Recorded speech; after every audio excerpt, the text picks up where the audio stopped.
राजेश और नीता की कहानी आगे बढ़ रही थी। एक और गांव की नीता पढ़ाई के लिए राजेश से शादी करती है। वहीं राजेश नीता पर विश्वास कर उसका हर बात पर ख्याल रखता। फिर एक रोज, क्या है नीता, सारा दिन पढ़ती रहती हो, ना खाती हो ना पीती हो। चलो कहीं घूम कर आते हैं। अरे घूमने का तो नाम ही ना लो, घूमना तो पाप है हम यूपीएससी तैयारी करने वालों की ज़िंदगी के लिए। अरे अभी तो कुछ भी तैयारी नहीं हुई मेरी। कैसी बात कर रही हो, सारा दिन सारी रात तो बस पढ़ती रहती हो, फिर भी तैयारी नहीं हुई। शादी की तैयारी तो बहुत जल्द कर ली थी, यूपीएससी की क्यों नहीं हो रही है? क्योंकि वो शादी थी, और शादी तो कैसे भी हो जाती है। शादी में कौन सी बड़ी बात है। फिर तुम लोग इतने सिंपल तरीके से शादी करके लाए हो मुझे। हाँ, हम नहीं चाहते थे कि तुम्हारे पापा के पैसे लगे, ठीक है ना। पर मेरा भी तो मन करता है कि मैं अपने दूसरे दोस्तों की तरह शादी के मज़े लूँ, बीवी के साथ घूमूं फिरूं। प्लीज़ हाँ, मैं वो वाली बीवी नहीं हूँ, मुझे तो पढ़ने दो बस। यार चलो ना, मौसम कितना प्यारा है। हाँ तो इसी बात पर अदरक वाली 2 प्याली चाय ले आओ, दोनों यहीं बैठकर पीते हैं। और जल्दी करो क्योंकि अभी बहुत पढ़ाई बाकी है। राजेश अपने सारे अरमान को साइड में रखकर नीता को पढ़ाई में मदद करता। लेकिन फिर एक दिन, नीता मैं एयरपोर्ट जा रहा हूँ, माँ आ रही है आज। आज आ रही है? मुझे तो किसी ने नहीं बताया। अरे तुम पढ़ रही थी ना, मैंने कहा तो था कि माँ आना चाह रही है। बहुत दिनों से वो हम लोगों से मिली नहीं ना, इसलिए। अरे आना चाहती है और आ रही है, इसमें फ़र्क होता है ना। अरे यार मैं पढ़ाई करूं या मेहमान नवाजी, इसलिए शादी थोड़ी ना की थी। अब राजेश को नीता की बात पर गुस्सा आ जाता है। मैं एक काम करता हूँ, तुम्हें बस में बिठा देता हूँ, कुछ दिन अपने माता पिता के पास रह लो। और हाँ, ये सारी कॉपी किताब ले जाना, वो क्या है ना, वहाँ पढ़ने में काम आएगी। मैं क्यों जाऊँ? क्यों जाऊँ? ये मेरा घर है, बीवी हूँ मैं तुम्हारी, समझे? हक बनता है मेरा कि मैं यहीं रहूँ। रहना है तो रहो, लेकिन माँ को कोई दिखावा या नौटंकी मत दिखाना, नहीं तो वो मुझे बर्दाश्त नहीं होगी। नीता को गुस्सा आ जाता है, लेकिन वो शांत हो जाती है। राजेश की माँ आती है तो नीता घर के कपड़ों में खड़ी होती है। ये क्या पहना है नीता?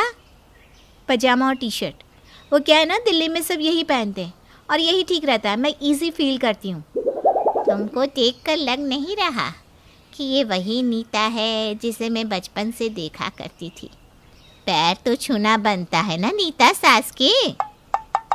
अब हाँ, वो क्या है ना, आपने आते ही सवाल जवाब शुरू कर दिए तो ये बोलकर नीता सास के पैर छूती है। नीता, माँ के लिए चाय तो बना कर लाओ पहले। चाय? मैं? कैसी बात कर रहे हो? माँ के सामने तो सच बोलो। माँ जी, मैंने ना कभी चाय नहीं बनाई, यही बनाते सब। आज क्या हो गया, जाओ बना लो चाय। सास को गुस्सा आ जाता है। वो नहीं बनाएगा, तुम बनाओगी। और हाँ, अब मैं यहीं रहूँगी हमेशा के लिए। तो रहिए ना, कौन मना कर रहा है? माँ आप बैठिए, मैं चाय लाता हूँ। नहीं, तू बैठ, मैं पिलाती हूँ। और हाँ, कोई अच्छी सी नौकरानी देख जिसे हम घर पर काम के लिए रख लें। नौकरानी क्यों? हम लोगों के घर नौकर नहीं रखे जाते। नौकर नहीं रख सकते क्योंकि तुम लोग खुद हम लोगों के घर नौकर थे। बाकी ये मेरा घर है, यहाँ नौकर जाकर काम करेंगे, समझी? नीता अब सास से डर जाती है। उसे लगता है कि वो भी तो कभी इन लोगों के घर नौकरानी रही थी, तो कहीं फिर से राजेश को कोई नौकरानी पसंद आ गई तो? अब वो दिखावा करना शुरू कर देती है। अगले रोज़, अरे वाह क्या बात है, तुम कब उठी? वो मैं सोई कहाँ थी, रात भर पढ़ाई, फिर अब माँ जी को चाय नाश्ता। वैसे साड़ी कैसी लग रही है मेरी?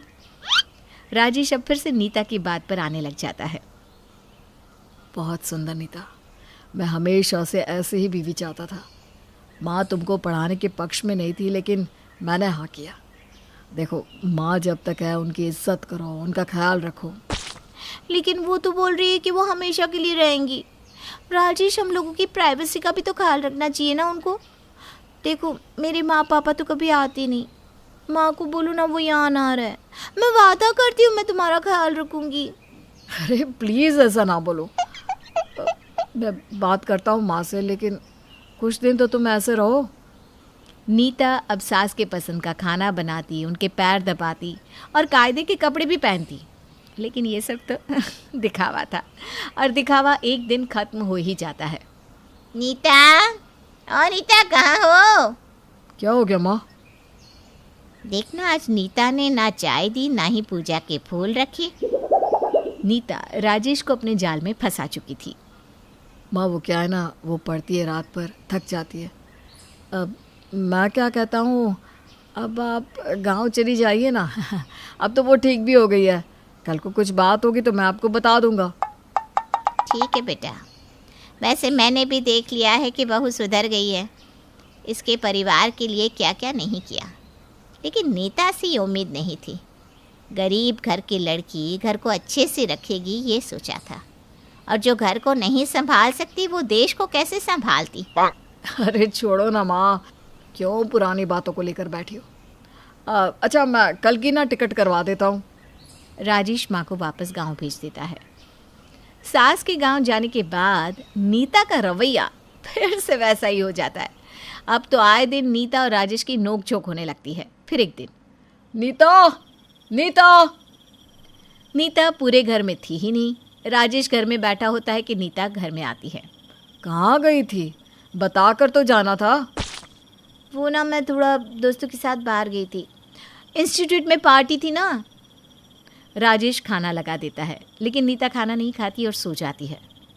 अरे ये क्या, खाना तो खा लो। नहीं, बोला ना पार्टी थी, खाना मैंने बाहर ही खा लिया। और हाँ, कल मैं 2 दिनों के लिए उत्तराखंड जा रही हूँ। वो क्या है ना, हम लोगों की ट्रेनिंग है। ट्रेनिंग कैसी? अभी तो सिलेक्शन क्या, एग्ज़ाम भी नहीं हुआ है। क्या है, हर वक्त कुछ भी पूछते रहते हो, जब पता नहीं तो क्यों बोलते हो? कल की तैयारी करी हूँ, पैसे दे देना। राजेश क्या कहता, माँ को भी जाने को कह दिया था। अब तो नीता के चाल ढाव बिल्कुल बदल जाती है। वो राजेश से कम ही बात करती और घर के बाहर ही ज़्यादा रहती। क्या बात है नीता, तुम्हारा तो कुछ समझ में ही नहीं आ रहा। सब ठीक है ना? पढ़ाई कैसी चल रही है तुम्हारी? नीता, जो सारा दिन सारी रात पढ़ा करती थी, अब वो किताब को हाथ तक नहीं लगाती है। बस चल रही है। तुम ना ज़्यादा सवाल जवाब नहीं करने लग गए। अरे दिन भर क्या पढ़ती ही रहूँगी? कभी कुछ घूमने फिरने का भी तो मेरा मन करता है ना। तुम मेरे साथ क्यों नहीं घूमती? तुम मेरी बीवी हो, मेरा भी तो मन करता है कि मैं कहीं बाहर जाऊं, घूमूं फिरूं। मुझे नहीं पता था कि शादी के बाद लाइफ ऐसी हो जाएगी। माँ सही कहती है, मैं किसी को घर काम करने के लिए रख लेता हूँ। कम से कम घर के काम तो नहीं करने पड़ेंगे। जो वक्त बचेगा उसमें मैं भी दोस्तों के साथ निकल जाऊँगा। नीता फिर समझ जाती है कि राजेश उसके लिए नेगेटिव सोच रहा है। ओहो, क्या है, फिर शुरू हो गए मेरे हीरो। देखो, ये देखो, मैं नया टॉप लेकर आई हूँ, कैसा लग रहा है बताओ तो। राजेश, जो बहुत ही सीधा साधा था, बीवी की बात में फिर से आ जाता है और वो नीता की तारीफ करता है। चलो ना कुछ बनाते खाने के लिए, बहुत भूख लगी है। वैसे पता नहीं क्या बोल रही हूँ मैं। परीक्षा है तुम्हारी, यही बोल रही हो? परसों पेपर है, याद नहीं है? यूपीएससी का पहला पेपर, समझी? देखो, यही बोल रही थी मैं। यूपीएससी का पेपर। नीता पूरी ब्लैंक थी, उसे कुछ नहीं आता था। फिर रात में, नीता क्या हुआ, तुम रो क्यों रही हो? मैं क्या करूं, मैंने पढ़ाई तो की थी लेकिन अब सब भूल रही हूँ। अरे कोई बात नहीं, ये ना मेरा भी फेवरेट सब्जेक्ट था। चलो मैं बताता हूँ क्या करना है। पूरी रात और अगले दिन ऑफिस से छुट्टी लेकर राजेश नीता को पढ़ाता है और फिर नीता पेपर देने जाती है। नीता को आगे बढ़ता देख राजेश खुश हो जाता है। भगवान करे नीता का आज का पेपर अच्छा हो। राजेश नीता के लिए तन मन धन से लगा था कि वो एक अच्छी अफसर बने। लेकिन क्या चल रहा था लता के मन में, जानने के लिए देखिएगा बहू की यूपीएससी पार्ट 3 जल्द ही।